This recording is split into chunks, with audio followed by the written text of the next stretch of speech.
നമുക്ക് നല്ലൊരു മസാല ചിക്കൻ അങ്ങ് റെഡിയാക്കിയാലോ.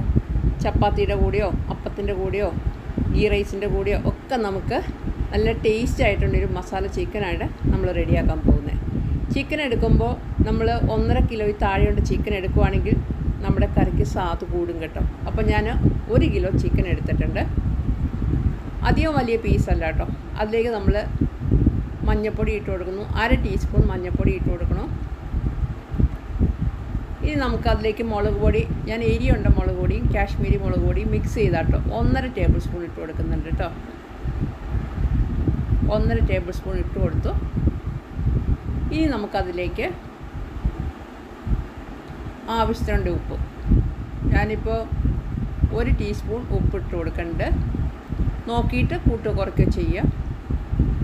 1/2 ടീസ്പൂൺ കുരുമുളക് പൊടി, പിന്നെ വിനാഗിരി ഒഴിച്ചു കൊടുക്കേണ്ടത് 1 ടീസ്പൂൺ ആട്ടോ വിനാഗിരി ഒഴിച്ചു കൊടുക്കുന്നത്. അതിനുശേഷം കൈകൊണ്ട് തന്നെ നമുക്ക് നന്നായിട്ട് കൂട്ടി ഒന്ന് തിരുമ്മിയെടുക്കുക. അല്പം സമയം എടുത്ത് തന്നെ ആ മുളകും കുരുമുളകും വിനാഗിരി എല്ലാം കൂടി ഒന്ന് എല്ലാം ചിക്കൻ്റെ എല്ലാ പീസിലേക്കും ഒന്ന് പിടിക്കണം. അതുകൊണ്ട് ഒരു 6-7 മിനിറ്റ് എടുത്ത് നമ്മളിതൊന്ന് തിരുമ്മി കൂട്ടി എടുത്ത് വയ്ക്കണം. അതിനുശേഷം നമ്മൾ ഒരു അരമണിക്കൂറെങ്കിലും നമ്മൾ വെയിറ്റ് ചെയ്യണം. ഒരു 3-4 മണിക്കൂറൊക്കെ സമയം കിട്ടുവാണെങ്കിൽ ഒത്തിരി നല്ലതായിരിക്കും, മസാല നന്നായിട്ട് പിടിക്കും. അതിനുശേഷം ഞാനൊരു പാനിലോട്ട് ഒരു 6 ടേബിൾ സ്പൂൺ, ഞാനിപ്പോൾ കോക്കനട്ട് ഓയിലാണ് ചേർത്തേക്കുന്നത്, ഇഷ്ടമുണ്ട് ഓയിൽ ചേർക്കുക. അതിലേക്ക് കുറച്ച് വേപ്പില ഇട്ട് കൊടുത്തു. അതിനുശേഷം ചിക്കൻ ഇട്ടിട്ട് നമ്മൾ ചിക്കൻ ഹൈ ഫ്ലെയിമിൽ വെക്കരുത് കേട്ടോ, ചിക്കൻ കരിഞ്ഞു പോവും. അപ്പോൾ ഒരു മീഡിയത്തിൽ വെച്ചിട്ട് തിരിച്ചും മറിച്ചിട്ട് നമ്മളൊന്ന് ഫ്രൈ ചെയ്തെടുക്കുക. തിരിച്ചും മറിച്ചിട്ട് നമ്മൾ അല്പം സമയം എടുത്ത് വേണം ഇതിങ്ങനെ ഫ്രൈ ചെയ്തെടുക്കാൻ. ഒരു ഗോൾഡൻ കളറായാൽ മതി കേട്ടോ. പക്ഷേ ചിക്കൻ്റെ ഉൾഭാഗം നല്ല സോഫ്റ്റായിട്ട് ഇരിക്കുകയും വേണം. അതുകൊണ്ടാണ് നമ്മൾ ചെറു തീയിൽ വറുത്തെടുക്കുന്നത്. അതിനുശേഷം വറുത്തെടുത്ത് നമ്മളൊന്ന് കോരി മാറ്റുക കേട്ടോ.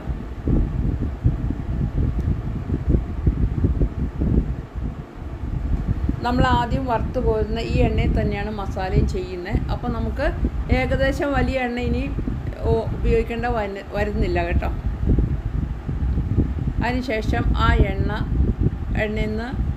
തന്നെ നമ്മൾ എടുത്തു. അതിലേക്ക് അല്പം കൂടി എണ്ണ, അപ്പോൾ ഒരു 5 ടേബിൾ സ്പൂണോളം എണ്ണയുണ്ട്.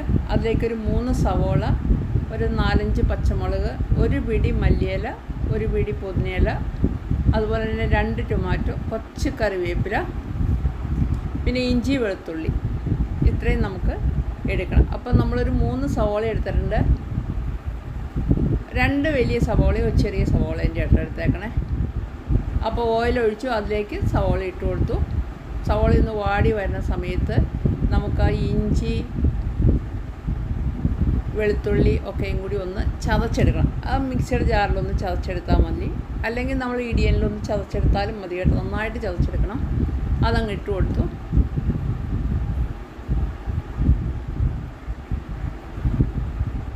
അതിന് ശേഷം നമുക്ക് മല്ലിയില പുതിനയില നമ്മുടെ കയ്യിലുണ്ട്. പച്ചമുളക് ഇട്ട് കൊടുത്തു.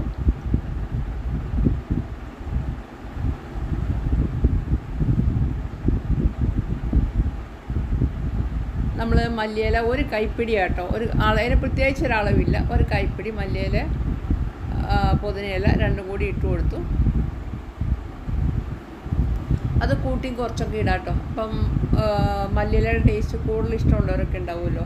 അപ്പോൾ അല്പം കൂടിയാലും കുഴപ്പമില്ല. 2 ടൊമാറ്റോ കട്ട് ചെയ്ത് ചെറുതായിട്ട് കട്ട് ചെയ്തിട്ട് ഇട്ട് കൊടുക്കുക. അതിനുശേഷം ഒന്ന് മൂടി വയ്ക്കുക. അപ്പോൾ ആ ടൊമാറ്റോയുടെ ജ്യൂസ് മുഴുവനും താഴേക്ക് ഇറങ്ങിയിട്ടുണ്ടാവും. ഒരു ഗ്രേവി പരുവത്തിലേക്കാവും. അതിലേക്ക് നമ്മൾ 1.5 ടേബിൾ സ്പൂൺ മല്ലിപ്പൊടി ഇട്ട് കൊടുക്കണം കേട്ടോ.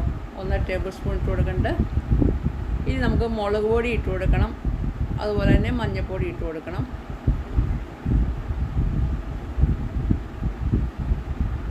ഇപ്പം ഞാൻ ചേർത്തേക്കുന്ന കാശ്മീരി മുളക് പൊടിയായിട്ട് രണ്ടാമത് ചേർത്തേക്കണേ. എരിയണ്ട മുളക് പൊടി ചേർത്തിട്ടില്ല. എരി കൂടുതൽ ഇഷ്ടമുള്ളവരാണെങ്കിൽ എരിയണ്ട മുളക് പൊടി കൂട്ടി ചേർക്കുക. അതുപോലെ തന്നെ ഉപ്പ് ആവശ്യമുണ്ടെങ്കിൽ ടേസ്റ്റ് നോക്കിയിട്ട് നമ്മളൊന്ന് ഉപ്പിട്ട് കൊടുക്കുക. നമ്മൾ ചിക്കനിൽ മാത്രമേ ഉപ്പിട്ടിട്ടുള്ളൂ. ഇനി നമ്മൾ ഈ വറുത്ത ചിക്കൻ ഇതിനകത്തേക്ക് ഇട്ട് കൊടുക്കുക കേട്ടോ. വറുത്ത ചിക്കൻ മുഴുവനായിട്ട് ഇട്ട് കൊടുത്തു. ഇനി ഒന്ന് ആ മസാലയിൽ കിടന്ന് ഒന്ന് ഒരു പരുവാവട്ടെ.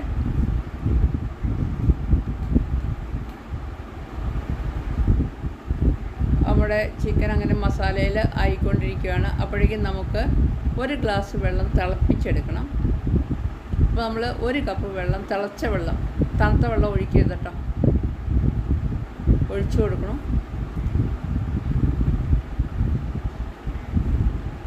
ഇതിലേക്ക് നമുക്ക് 1 ടീസ്പൂൺ ഗരം മസാല ഇട്ട് കൊടുക്കുക. അപ്പോൾ നമ്മുടെ കറി അങ്ങ് റെഡി ആവുകയാണ്. അപ്പോൾ നമുക്ക് ഇഷ്ടപ്പെടുവാണെങ്കിൽ ഷെയർ ചെയ്യാനും ലൈക്ക് ചെയ്യാനും സബ്സ്ക്രൈബ് ചെയ്യാനും മറക്കല്ലേ കേട്ടോ. അടുത്തൊരു നല്ല വീഡിയോ ആയിട്ട് വരാം. അതുവരേക്കും എല്ലാവരും സേഫായിട്ടിരിക്കുക, ഹാപ്പി ആയിട്ടിരിക്കുക.